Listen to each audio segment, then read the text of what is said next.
Today is May 22. Yan, good morning, good morning. Palabas tayo guys. Kasi may gagawin ako sa labas.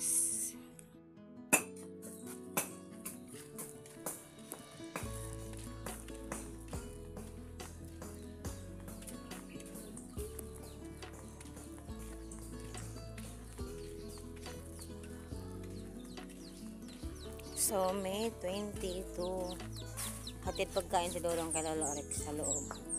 So makulimlim ang ating umaga at ako ay maglilinis dito na naman. Magtatanim na sana ako. Ito ang aking lagbati. Parang lilinisan naman ito. Malalaki na ang ano. Ayan ang ating patola, ang dami. So, dito ako magtatanim ng alagbati. Pero kailangan ko maglinisan ulit pala. Hindi na muna ako magtatanim ay.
Imbis na nagla-live ako kasi para dagdag ano. Nagla-live ako kasi naglilinis nga ako dito. Nag-brown out na wala yung wifi ng kapitbahay ko eh. Kung data sana okay lang. Na hindi wifi ang ginagamit ko ngayon. Nakikunik ako ng kapitbahay. So nawala. Ayan. Bahay ni Lolo Rick kumakain na. Oh. Ayun. Kasama ko. Kanina pa ako dito naglilinis na ano.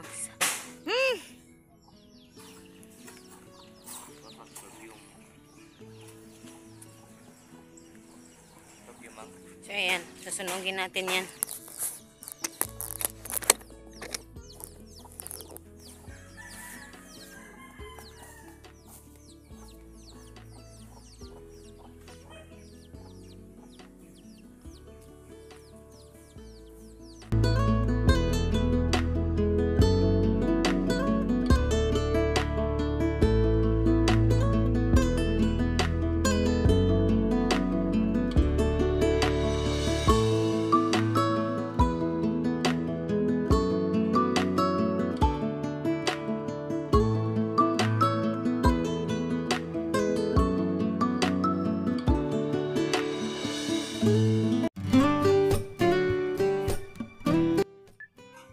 Ngayon ay alas 2, alas 3 na pala, Wednesday, May 22. At kanina, maraming salamat sa nanood ang aking live kanina at maraming salamat talaga. So, ating tatanggalin itong kortina. Yan, tinatanggal namin yung kortina para maging po, medyo maliwanag konti. Kasi yan, cellophane lang po yan, nakaharang sa bintana. Kasi, yung bahay kasi namin hindi tapos, pero medyo sira na. So, yun. Tatanggalin natin yung harang para medyo umaliwanag din naman. So kanina maraming salamat sa nanood sa aking live. Sobrang happy lang ako sa pakiramdam. Sobrang happy lang ako kasi ang dami, naging 8. First time ko yun na maging 8, 7, 5. Laging 2 lang, 3 lang. Laging 1 lang, minsan wala. Pero maraming salamat at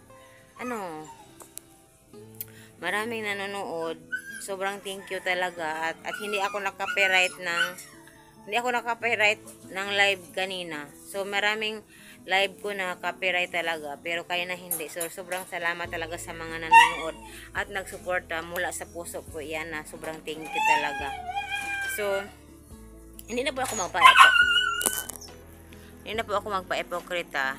Nagbablog ako para kasi itong magbablog talaga ay trabaho din naman ito. Mag-edit ka ng video, mag-video ka ng sarili mo, or hindi or minsan yung mga cooking, pinasikapan mo talaga, ginastusan mo yun. Pero sa mga tulad nating wala tayong panggastos sa mga cooking na yan at mga travel vlog, so ito gagawin na lang natin ang atin na lang sarili ating ibibida sa ating YouTube channel, or tayo ang bida sa ating YouTube channel. So yun, at ano talaga, nagbablog ako kasi ginagawa ko itong trabaho kasi wala naman akong trabaho ngayon. Wala na ako nagtrabaho nung maglalaba, hindi ko na ginagawa kasi wala naman din dito magpapalaba.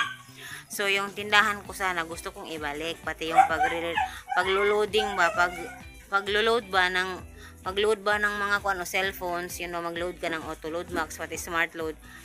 Gusto ko sanang ibalik pero wala pa akong puhunan, kaya na nagsumikap ako dito na nagbabaka sakali na baka makasahod para makabenta, maghanap buhay ba, kung parang may kita din naman ako kasi sobrang hirap tulad ngayon, sobrang hindi talaga okay na si Chris lang ang naghanap buhay. Sobrang kulang sa bigas pa lang, kulang, ulam pa, mga sabon pa. So maging practical na lang sana. So gusto kong umuwi pero parang hindi naman talaga. So pinagpapasa Diyos ko na lang yung pag-uwi kasi 8 years na naman, 'di ba? Tagal-tagal na din. So hindi ko na pinaplano 'yan kasi wala naman talagang, hindi naman matutuloy-tuloy. Pag magpaplano ako, hindi naman matuloy. So yun na lang. At yun, gusto ko maraming salamat sa sumuporta sa aking live. Kaya yun, laging tuwa ko kasi yun nga, medyo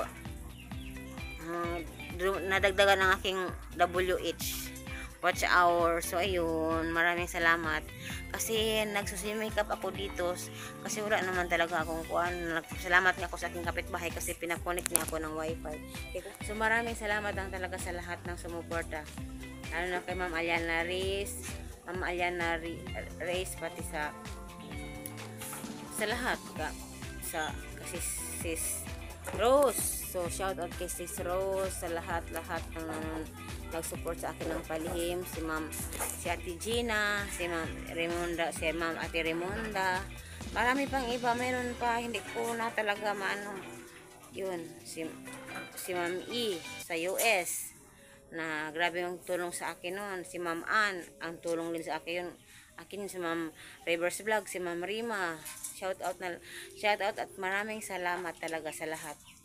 Yun, hanggang dito na lang ang aking video. Thank you for watching. Bye bye. Yan guys, mga bronze kinulikta para ibebenta. So ayan, mga bronze yan kinulikta sa mga wire kana sunog. Pero ito yan ganito sana ang kulay niya, kaso yan sinusunog yan sa mga wire yan, bibenta yan. Yung mga wire na hindi na magagamit, yan kinukuha para ibenta. Mahal yan guys, pwede na yan.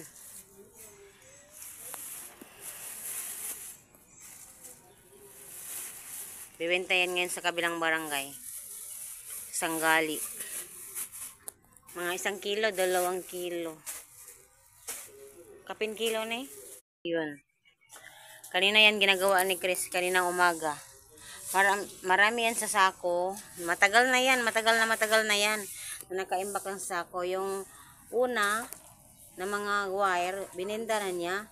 So kanina, naisipan niyang lilinisan tapos ibebenta kasi wala man siyang income sa pamamasada. So yun ang ginagawa niya kayo ng umaga. Ngayon ibenta niya yan sa kabilang barangay. So hindi pala siya tapos sa pagkukuha ng mga bronze sa ganyan. Hindi ko alam kung ano yan, basta yun kinukuha pa niya yung ibang bronze para idagdag doon sa ibebenta niya. So yan ang ginagawa niya dyan. After niyan, aalis na yan at ibebenta yung nakolekta niyang bronze. Ha? Fluorescent? Balas sa fluorescent? Balas? Ana? Naday bronze ng fluorescent? Kasi